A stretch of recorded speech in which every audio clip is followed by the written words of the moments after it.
ายดีเด้อพี่น้องวันนี้เราจะมากินหนังงัวดอกแคตำฮุงแกงและกะเจียวเนาะทุกคนโยฮูมาเด้อกินกันแซ่บๆเด้อมาเด้อมากินตัวสวยเด้อกินข้าวเช้าเกิดเด้อข้าวเช้าข้าวสวยเด้อบ่จักข้าวเช้าบ่จักข้าวสวยนี่มาเด้อ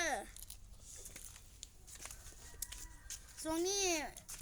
บ่ได้ลงคลิปเท่าไหร่เพราะว่าค่าเวียงงานเด้อทำเรื่องงานแล้วก็ขายเครื่องฟอกห้านเนาะทุกคนแซ่บบอเป็นไรแล้ว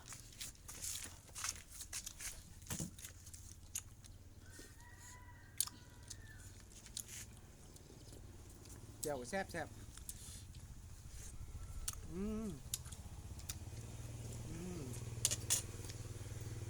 มา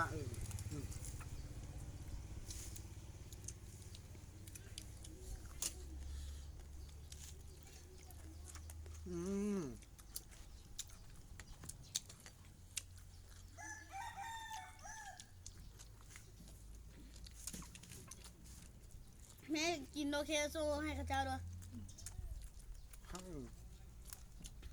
แม่ลองโซ่ให้ข้าเจ้าฮะพร้อมนานเลยกับกินโซ่ให้ข้าเจ้าแม่รู้ไปกินไหมบ่ขมวันนี้แม่เพิ่นบอกกล้าเอากล้องมาเพราะว่าแม่เพิ่นไปแจมคิ้วใช่ไหมได้เที่ยวไปแจมคิว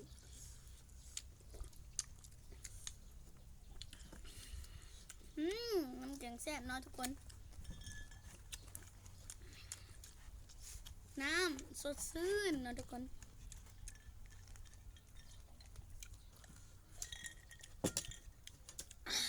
แซ่บบอแอแซ่บ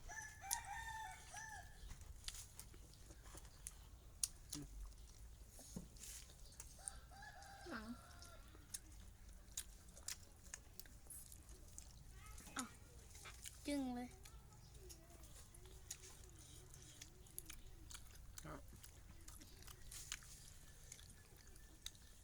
แซ่บดีเลยพี่น้อง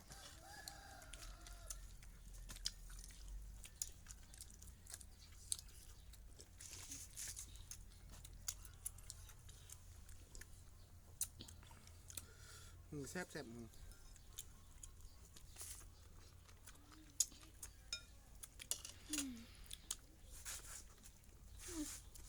เผ็ดยังไงน้ำเด้อเผ็ดดอกแคร์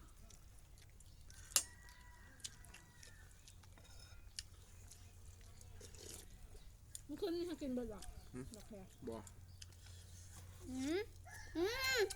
เห็นหมดเก็บเมียถุง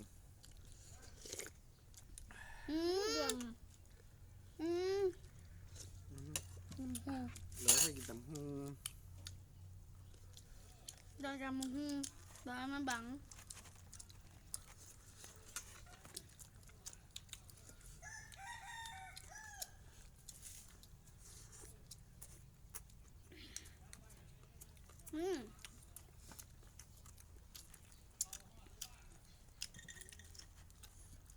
เผ็ดนะต่ำก็หวานก็ยังว่ามันหวานหวานแล้ว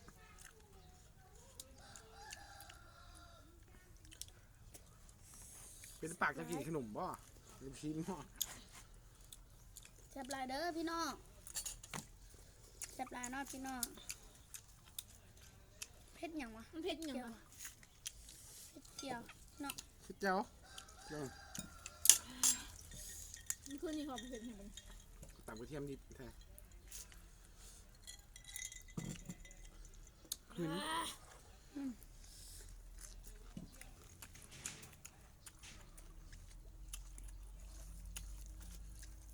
แล้วเวลาเห็นตัวแค่เนี่ย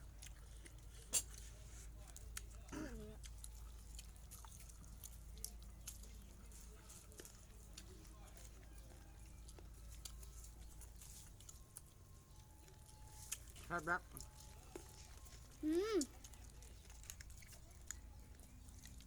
เจียวอบกรอบพร้อม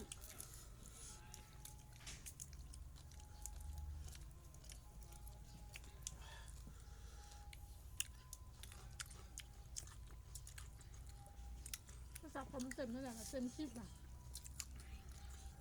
อืม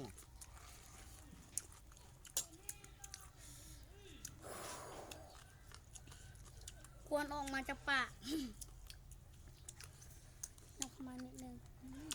เอาไว้หนังก็ได้ อร่อยเนี่ย เสียดายกินแล้วหนังวัวเนอะทุกคน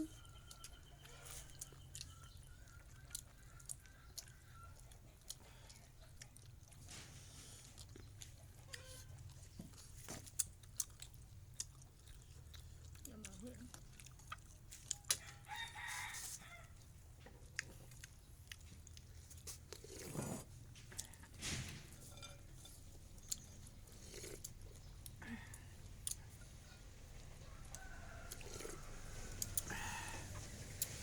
แซ่บลีพี่น้องเผ็ดเริ่มเผ็ดแล้วค่อยไม่ใช่กระเทียม2 หัวมันขึ้นเป็นกระเทียมเลยขึ้นน้ำเผ็ดให้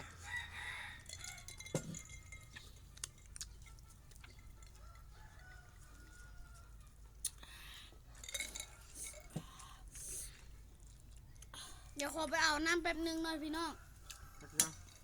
เผ็ดแห้งขาตัวเองนี่เผ็ดขาตัวเองพี่น้อง แซ่บ ทั้งเผ็ดทั้งแซ่บ โคตรได้เรียนไอดอลค่อยเลยเรียนไอดอลเมียค่อยโคตรได้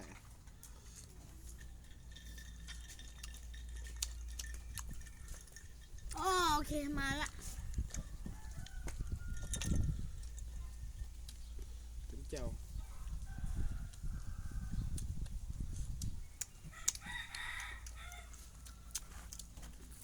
แต่ชุดไทย ฮะ ชุดไทย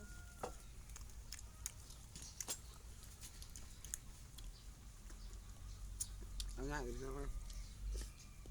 เอาปิดคลิปไว้เท่านี้เนาะ